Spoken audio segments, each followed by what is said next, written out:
Salam alaikum. Donc, c'est un réel plaisir d'être parmi vous et je remercie infiniment le bureau de MG Maroc de m'avoir invité pour vous parler d'un thème aussi important, un thème de pratique courante qui sont les ménométrorragies. Donc, je vous félicite pour votre congrès, pour votre 6e congrès national. Et donc, c'est la première fois que je suis avec vous et j'en suis heureux. Donc, merci beaucoup et Allah yakmil bi khair, Allah yarham al walidin. Comme dit une amie à moi, peut-être que vous connaissez, qui s'appelle Dr Aboukouima. Donc, les ménométrorragies. Les ménométrorragies, donc c'est vrai que c'est un sujet qui est assez fréquent et qui pose de temps en temps pas mal de petits soucis. Et donc, il faut que ça soit une prise en charge qui soit bien codifiée pour ne pas passer à côté d'urgences qui peuvent être éventuellement vitales. Donc, mon topo va être sous forme de, je dirais, il y aura un peu de littérature, et après, je vais passer des séquences vidéo. Alors, la prévalence. La prévalence de ces ménométrorragies, donc vous savez très bien que c'est à peu près 10% des consultations en gynécologie, donc c'est très fréquent. C'est 5 à 20% de femmes qui consultent à peu près pour ce problème-là. Et le souci de ces ménométrorragies, donc c'est opérer des patientes, alors qu'en fin de compte, il n'y a rien. Ce sont des ménométrorragies qui sont d'origine fonctionnelle. Un petit peu de définition, qu'est-ce que c'est qu'une métrorragie? Qu'est-ce que c'est qu'une ménorragie? Ça, vous le connaissez, mais c'est bien de le rappeler. La ménorragie, donc, ce sont des règles abondantes, en durée, en quantité. Les métrorragies, c'est le saignement dehors des règles. Et après, il y a l'association des deux. Donc, ça saigne beaucoup. Et quand ça saigne beaucoup, ça retentit sur la patiente. Et si ça retentit sur la patiente, c'est clair que ces patientes-là perdent du fer. Donc, si elles perdent du fer, donc c'est clair qu'il faut les supplémenter en fer. Et la spanioménorrhée, c'est l'allongement de la durée des règles. Il faut savoir qu'un cycle, ça c'est bien de le rappeler, un cycle normal, il a une durée de 21 à 35 jours. Les règles durent 3 à 6 jours, donc quand ça dépasse 6 jours, à ce moment-là, on parle de ménorragie. Les pertes sanguines sont estimées à peu près à 35-40 millilitres, donc c'est soit 16 mg de fer. Et quand on dépasse 60 millilitres par mois, qu'est-ce qui se passe? La femme, elle commence à perdre du fer et ça retentit sur elle et elle fait de l'anémie. Et donc là, il faut essayer de comprendre pourquoi. Surtout si la patiente n'a pas une alimentation riche en fer. Donc, il faut la supplémenter, c'est clair, c'est hyper important, mais il faut la supplémenter. Mais d'abord, il faut essayer de comprendre pourquoi. Donc, il faut chercher une étiologie. Regardez là, ça cette diapo, je l'ai passé. Nous, on est là, en Afrique du Nord, on a à peu près 20% de femmes qui souffrent d'anémie. Donc si ces femmes souffrent d'anémie et elles veulent entamer une grossesse ou quoi que ce soit, c'est clair, il ne faut pas oublier de les supplémenter en fer. Il ne faut pas oublier de les supplémenter en fer et en acide folique pour essayer de prévenir les anomalies de la grossesse, que ce soit les fausses couches à répétition, que ce soit les anomalies tubeneurales, que ce soit l'accouchement en lui-même. Si jamais il n'y a pas assez d'hémoglobine, si jamais les réserves sont basses et l'accouchement est hémorragique, ça peut être vital pour la patiente. Donc, je dirais, la supplémentation en fer est très, très importante chez nos femmes qui désirent de grossesse et chez nos femmes qui ont des petits soucis à type de saignement, que ce soit avant la grossesse ou pendant la grossesse. Quels sont les facteurs qui interviennent, je dirais, sur le plan physiologique chez la femme en dehors de la grossesse et qui saignent? Vous savez très bien qu'en fin de cycle, il y a une chute systémique et locale de la progestérone et qui coïncide avec une sécrétion accrue de prostaglandine. Donc, s'il y a un déséquilibre entre ces deux types de prostaglandine, c'est clair que la patiente va saigner. Parce qu'il y en a deux. Il y a celles qui sont vasoconstrictrices et celles qui sont vasodilatatrices. Donc, un déséquilibre entraîne des ménorragies. D'où l'intérêt, rien qu'en comprenant ça, en comprenant ce type de déséquilibre, de donner des antiprostaglandines quand nous avons des ménorragies qui sont fonctionnelles. Je dirais, celui qui fait référence, vous le connaissez, c'est le Panstil. Donc, quand les règles commencent, entrent en jeu des mécanismes de l'hémostase primaire. Donc, il y a deux éléments, c'est le thromboxane et le PGF2-alpha, qui, eux, ont un rôle de vasoconstricteur, et le PGE2 et le PGI2 qui ont un rôle de vasodilatateur. Et qu'est-ce qui se passe encore sur le plan physiologique? Il y a une fibrinolyse locale. Donc, s'il y a un excès ou une augmentation de cette fibrinolyse locale, qu'est-ce qui se passe? Ça va saigner anormalement. Et là, l'intérêt de donner des antifibrinolytiques. Donc, antiprostaglandine, Antifibrinolytique, surtout dans l'urgence. Antiprostaglandine, antifibrinolytique. Tout ça découle de la physiologie. L'hémostase de l'endomètre, qu'est-ce qui se passe? Il y a des mécanismes d'hémostase primaire par la vasoconstriction locale, mécanismes d'hémostase secondaire par la formation du clou plaquettaire, qui sont à l'origine de la régénération de l'endomètre. Et qu'est-ce qui se passe autre? Il y a autre chose qui intervient dans la physiologie, c'est le déséquilibre des œstrogènes et de la progestérone. Donc si vous avez une phase folliculaire courte, ben c'est clair qu'il n'y aura pas assez de sécrétion œstrogénique, ben c'est clair que ça peut saigner. Si par contre, en deuxième partie de cycle, il y a une phase lutéale qui est courte, ben là aussi, l'endomètre est mal imprégné et là, ça va saigner de manière irrégulière. D'où l'intérêt de donner des œstroprogestatifs. Donc 3 molécules, voilà, antifibrinolytique, antiprostaglandine et œstroprogestatif. Donc là, bien sûr, après avoir éliminé une cause organique, là on est dans le fonctionnel. Donc, une fois qu'on a compris cette physiologie, et une fois qu'on a compris un petit peu les mécanismes de ces saignements, surtout quand ils sont d'origine fonctionnelle et qu'on peut les traiter je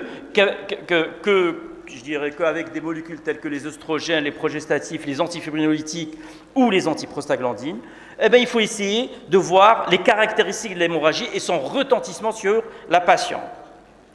Donc, ces circonstances d'apparition, il faut savoir est-ce qu'elle est provoquée ou spontanée. Donc, une patiente qui saigne de manière au moment des rapports, à ce moment, la première chose à laquelle on va penser, c'est quoi? C'est la pathologie cervicale. Donc, avant que j'utilise mon sang d'échographie, je pose un spéculum et je vois mon col. Est-ce que c'est un col suspect? Est-ce que c'est un col bourgeonnant? Est-ce que c'est simplement un col polypoïde qui saigne? Est-ce que simplement c'est une patiente qui se tartine avec les antiseptiques, elle a déréglé la flore vaginale, elle a créé une irritation chronique et là, dès qu'il y a un petit contact, eh ben ça saigne. Donc tout ça, il faut l'analyser, je dirais, de manière rigoureuse et il faut faire une bonne démarche diagnostique et surtout, toujours, ça saigne, ça retentit sur la patiente. Donc je n'oublie pas de la supplémenter en fer, je n'oublie pas de lui donner du fer, surtout si je vais faire, s'il y a besoin de faire un acte, quel qu'il soit. Donc là, c'est juste une photo pour montrer ce que c'est qu'un col suspect, un cancer du col. Donc regardez, il y a de l'érosion, il y a du bourgeonnement, il y a de l'ulcération. Donc là, il n'y a pas besoin de faire quoi que ce soit. Je fais ma biopsie de col et c'est un cancer du col. D'accord ? Alors, quels sont les examens complémentaires? Femme en période d'activité génitale, c'est clair, retentissement de l'hémorragie, c'est clair que je dois faire une NFS, mais je n'oublie pas de doser la ferricine aussi, parce que les réserves en fer, surtout si elle est enceinte, ça c'est important de les savoir, parce qu'on peut avoir un taux d'hémoglobine normal avec des réserves qui sont basses. Donc là, je n'oublie pas de supplémenter. Et bien sûr, femme en période d'activité génitale, la première chose à laquelle il ne faut pas passer, c'est bien la GU, c'est bien les bêta-CG quantitatifs. D'accord? Trouble du cycle, ça saigne, je ne comprends rien, elle ne prend pas de contraceptif, et à ce moment-là, je fais des bêta-CG pour m'assurer est-ce qu'elle est enceinte ou pas enceinte. Donc, ensuite, je l'ai examiné, j'ai vu poser mon spéculum, j'ai vu mon col, j'ai vu tout ça, je fais mon échographe, je suis médecin généraliste, l'échographie est à portée de main, donc je fais mon échographie qui aujourd'hui nous donne des renseignements hyper intéressants. L'hystérosonographie, quand je doute sur une pathologie endocavitaire, pour essayer de voir est-ce que c'est un polype, un fibrome ou autre chose. L'hystéroscopie diagnostique, ça aussi, on va vers la spécialité. Aujourd'hui, on peut faire l'hystéroscopie diagnostique au cabinet, il n'y a pas besoin d'anesthésie. Et l'IRM, je dis toujours quand je fais ce topo, l'IRM c'est pour les riches. Aujourd'hui, on arrive avec notre échographe et surtout l'amélioration des machines, l'amélioration des sondes, on arrive à faire d'excellents diagnostics et on n'a pas besoin d'aller plus loin, que ce soit pour la pathologie endocavitaire, pour la pathologie myométriale, pour la pathologie annexielle. Pour la pathologie annexielle, les kystes, on arrive à les analyser. La seule chose qu'il y a, c'est qu'il faut bien connaître la sémiologie échographique, je dirais, pour évoquer un diagnostic quel qu'il soit. La biopsie, bon, ça se faisait avant, c'est le curetage biopsique qui se faisait, mais aujourd'hui, ça a été, je dirais, à mon avis, c'est en voie de disparition. Bon, c'est encore fait, je dis pas que c'est pas encore fait, mais je dirais dans les villes où il y a un hystéroscope, en mon sens, le curetage biopsique, il devrait disparaître parce qu'avec l'hystéroscopie, on fait une analyse, je dirais, complète de la cavité utérine et on arrive à bien voir ce qui se passe à l'intérieur, pourquoi ça saigne. Ok ? Alors, le but de ces explorations paracliniques, c'est quoi? C'est faire une démarche étiologique. Est-ce que c'est un saignement d'origine vulvaire? Est-ce que c'est simplement une érosion vulvaire, une ulcération vulvaire? Donc, c'est rien du tout. Donc, à ce moment-là, j'ai mon diagnostic. Ensuite, je vois le col, j'ai posé mon spéculum, je vois le col, je vois les parois vaginales. Quand vous sortez votre spéculum, regardez votre vagin, ne le sortez pas rapidement, parce qu'il peut y avoir simplement une érosion vaginale latérale et ça saigne, et à ce moment-là, vous avez fait votre diagnostic. Avant d'aller et je dirais de faire l'échographie, alors que vous n'avez pas vu votre cavité vaginale. Donc ça, c'est hyper important, je dirais, c'est la chose la première. Je mets la patiente en position gynéco, je vois sa vulve, et ensuite je mets mon spéculum, je vois mon col, et je sors mon spéculum tout doucement pour voir toutes les parois vaginales, voir est-ce qu'il n'y a pas quelque chose qui est à l'origine de ce saignement.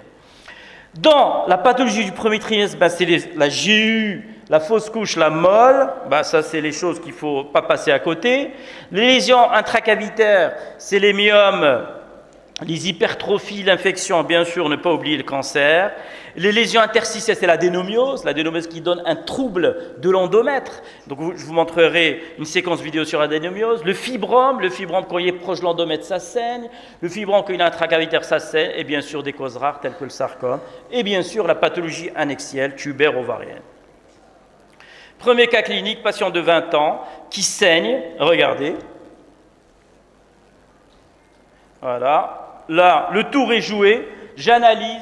J'ai mon col qui est là, j'ai mon col qui est par là, j'ai une image hétérogène à ce niveau-là. La première chose que je dois faire, c'est regarder où se trouve mon placenta. Je suis le trophoblaste, qui est le futur placenta, je suis au premier trimestre. C'est loin du placenta, donc c'est un hématome au côté opposé du placenta. La première chose, groupe sanguin. Deuxième chose, je supplémente la patiente. Troisième chose, je la mets au repos, antispasmodique, repos, et si le groupe sanguin est négatif et le mari est positif, ne pas oublier les gamma-globulines anti-D, et voilà, et le tour est joué, et surtout, la chose la plus importante, c'est mettre au repos la patiente, ne pas l'inquiéter, parce que on est loin du placenta, d'accord? Surtout le repos, et voilà, je revois la patiente, et souvent, ces hématomes, quand l'utérus est totalement relâché, ces hématomes disparaissent, et le tour est joué, d'accord? Bon, donc voilà, hématome.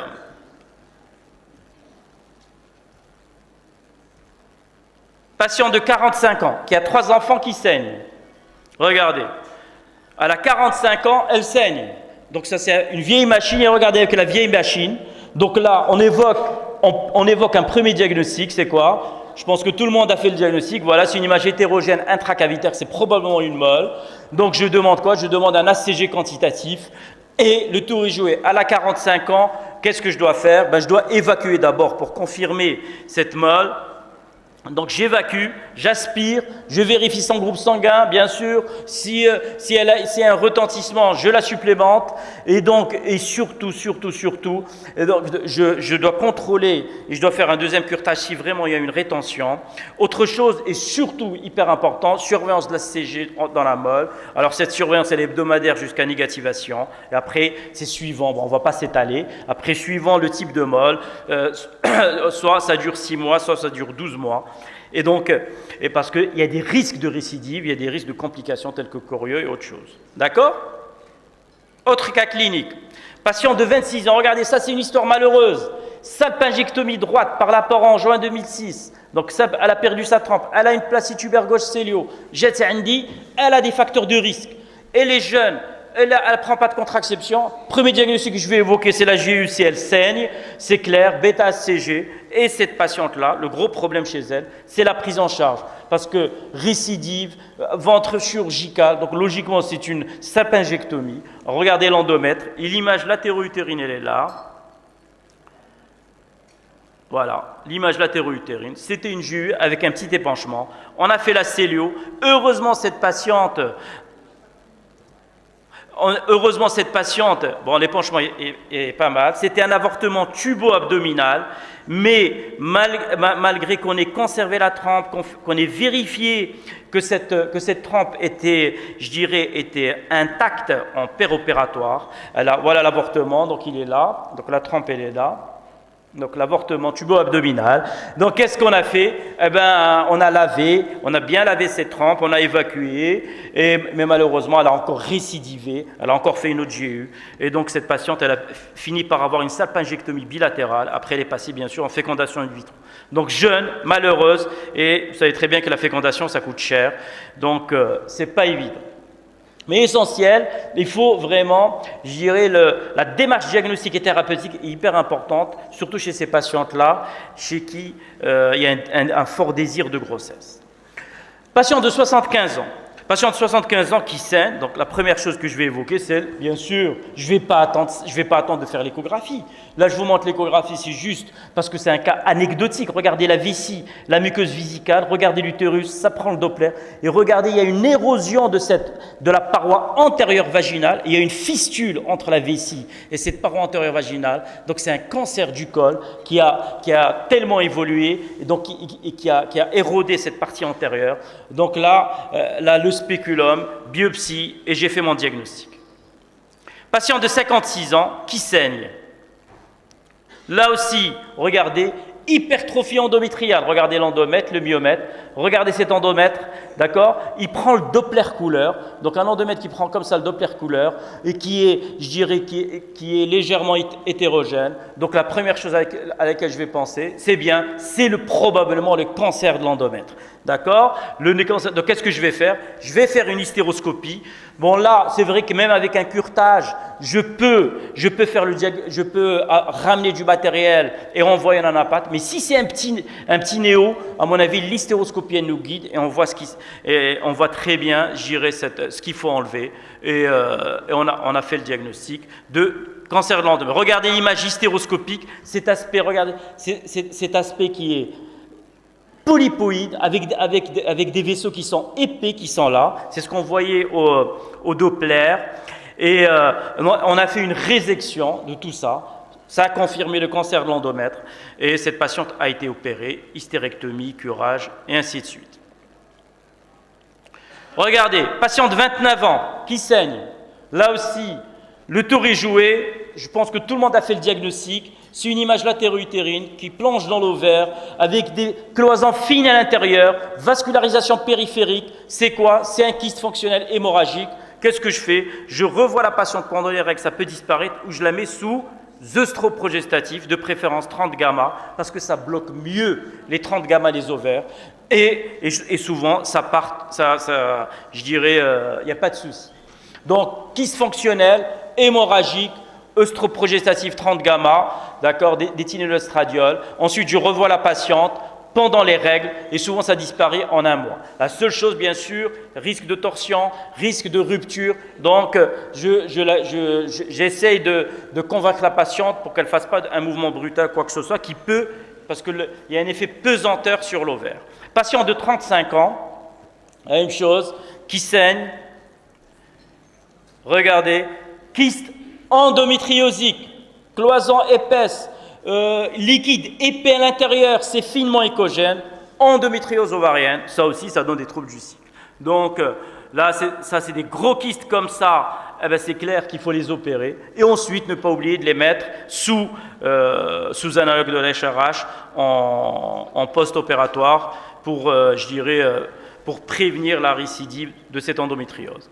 Patient de 43 ans qui saigne, regardez, là aussi, une image intracavitaire, plein dans la cavité, c'était un fibrome avec un condom. Donc qu'est-ce qu'il faut faire? Là aussi c'est un peu malheureux d'aller ouvrir et de faire une césarienne pour ouvrir ce fibrome. Je passe par hystéroscopie et j'enlève ce fibrome intracavitaire. D'accord? Voilà, ça c'est juste pour vous montrer la classification endomyéliale. Quels sont les fibromes qui saignent? Le type 0, le type 1, le type 2 et le type 3. Pourquoi? Parce qu'ils sont proches de l'endomètre. Et le type 2-5. D'accord? Ça c'est les fibromes qui saignent et qu'il faut opérer, qu'il faut prendre en charge. Patient de 42 ans qui a 3 enfants. Regardez ça. Voilà. 42 ans qui a 3 enfants, c'est un petit peu sombre. Mais regardez cet endomètre. Il est irrégulier, on a du mal à le suivre. Il y a des images anéchogènes intramyométriales, d'accord? Images anéchogènes intramyométriales, elle a un endomètre qui est irrégulier, on a du mal à le suivre.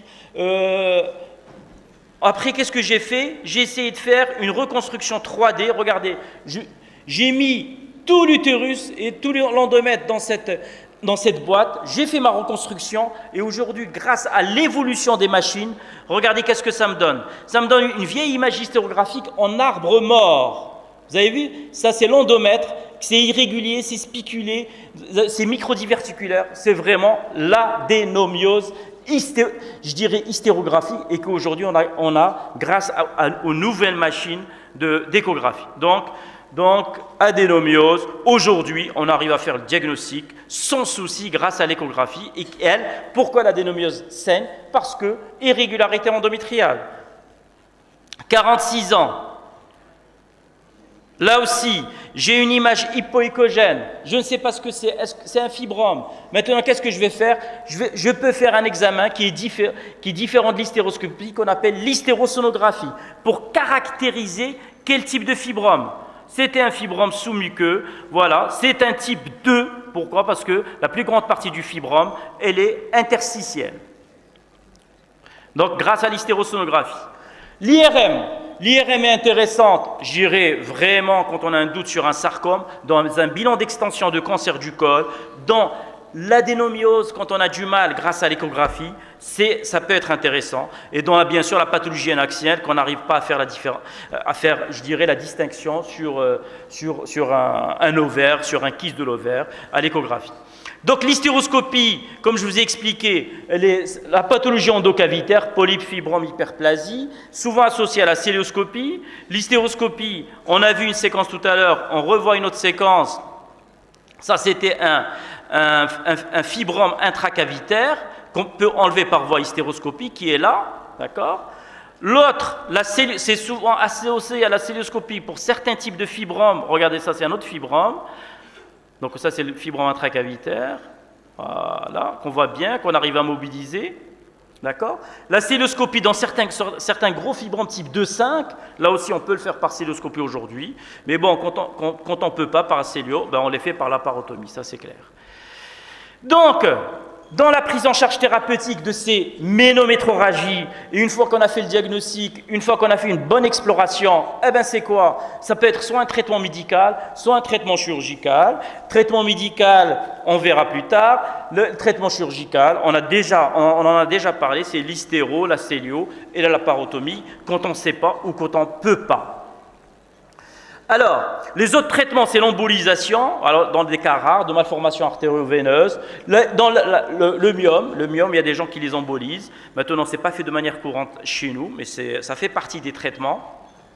Le traitement médical, c'est les progestatifs, les œstroprogestatifs, le Mirena, n'oubliez pas le Mirena, dans certaines hypertrophies endométriales et l'adénomiose, les antifibrinolytiques dont j'ai parlé tout à l'heure, les AINS, les antiprostaglandines, les analogues de LHRH et les modulateurs sélectifs de récepteurs de la progestérone qu'on appelle ESMIA dans les fibromes, mais qui n'existe pas encore au Maroc, qui entraîne une myolyse du fibrome, et ça peut être intéressant dans les utérus polymyémateux. En préopératoire aujourd'hui, c'est validé en préopératoire, ça donne une diminution du volume des fibromes, et ensuite on opère ces patientes, je dirais de manière beaucoup plus simple, et ça saigne beaucoup moins grâce à ce nouveau produit qui est ESMIA. Et ce nouveau produit, il va être utilisé probablement dans l'endométriose, parce qu'il y a des essais thérapeutiques, et je pense que ça va donner de bons résultats. Dans les ménorrhagies fonctionnelles avec insuffisance lutéale, ça tout le monde le sait, c'est les progestatifs. Le seul truc avec les progestatifs, il ne faut pas que je sois trop agressif sur l'endomètre. Pourquoi? Parce que qu'est-ce qui va se passer? Si je suis trop agressif sur l'endomètre, je risque d'entraîner une atrophie endométriale, et à ce moment-là, je ne suis plus dans l'hypertrophie de l'endomètre simple, qui n'est pas organique, qui n'est pas cancéreuse. Je vais être dans l'atrophie, ça va être un saignement par spotting qui va gêner la patiente. Donc, j'y vais doucement. Au départ, je fais 16-25, et ensuite je fais 10-25, et ensuite je fais 6-25. Maintenant, aujourd'hui, les produits qui font référence, c'est des produits qui sont un peu plus puissants que le Dufaston, l'utrogeston, c'est tel Colprone, c'est l'Uténil, et ainsi de suite. D'accord? Et ça peut être en association avec les œstrogènes, parce que de temps en temps, il y a des patients chez qui il n'y a pas une bonne phase folliculaire, ça veut dire qu'il n'y a pas un follicule qui sécrète assez d'œstrogènes. Eh bien, c'est ces patientes-là, de temps en temps, on est obligé de leur donner un petit peu d'œstrogène pour avoir un cycle sans saignement intermenstruel. Les œstroprogestatifs, intérêt cycle anovulatoire, les œstroprogestatifs, on peut donner ce qu'on veut. Il n'y a pas de problème. Le Mirena, alors les indications du Mirena, c'est ça, c'est les ménorrhagies fonctionnelles, c'est l'adénomiose. Le Mirena, on peut le laisser. Après, on rajoute des œstrogènes pour quand on veut passer au traitement hormonal substitutif. L'hyperplasie endométriale simple. Et il y a des gens qui disent que ça prévient le cancer de l'endomètre, surtout chez les patientes qui sont sous tamoxifène et qui sont traitées pour un cancer du sein. Donc, c'est un produit qui est assez intéressant. Et bien sûr, ne pas oublier, ça je le répète, de supplémenter ces patientes quand elles saignent en fer. Les antifibrinolytiques, voilà, quand c'est fonctionnel, voilà quand c'est fonctionnel, ou quand j'attends un petit peu avant de décider l'acte chirurgical, qu'est-ce que je fais? Je donne de l'hexacil 3 grammes par jour, je donne un boost d'œstrogène, aujourd'hui c'est ce qu'on a, avant on donnait le Prémarin, aujourd'hui on donne 4 mg, avant on avait l'œstrofème dosé à 2 mg, on ne l'a plus, maintenant on a ce qui nous reste c'est Ovestin dosé à 1 mg, je fais un boost de 4 mg et je donne du luténil, 3 comprimés par jour, parce que le luténil je dirais c'est un macroprogestatif qui est assez puissant. D'accord? Et 3 comprimés par jour pendant 7 jours. Et ensuite, je fais un relais chez ces patientes-là qui ont des hémorragies, je dirais, fonctionnelles ou en préparation à un acte chirurgical parce qu'elle a un fibrome intracavitaire, parce que ça saigne beaucoup. Et je veux que le saignement s'arrête pour que je puisse l'aborder par voie hystéroscopique. Traitement médical, les antiprostaglandines, pourquoi? Parce qu'il y a un déséquilibre entre les vasoconstrictrices et les vasodilatatrices. Donc c'est pour ça que je donne des antiprostaglandines dans les ménorrhagies fonctionnelles. Donc ne pas oublier de les donner. Donc ils ont un intérêt qui n'est pas négligeable. Donc le pense-t-il. Les analogues dans l'adénomiose, donc là, je dirais l'indication primordiale c'est l'adénomiose. L'endométriose dans les kystes endométrieuses guide de l'ovaire. Après les traitements peuvent aller jusqu'à entre 3 et 6 mois. Et voilà, le modulateur sélectif des récepteurs de la progestérone.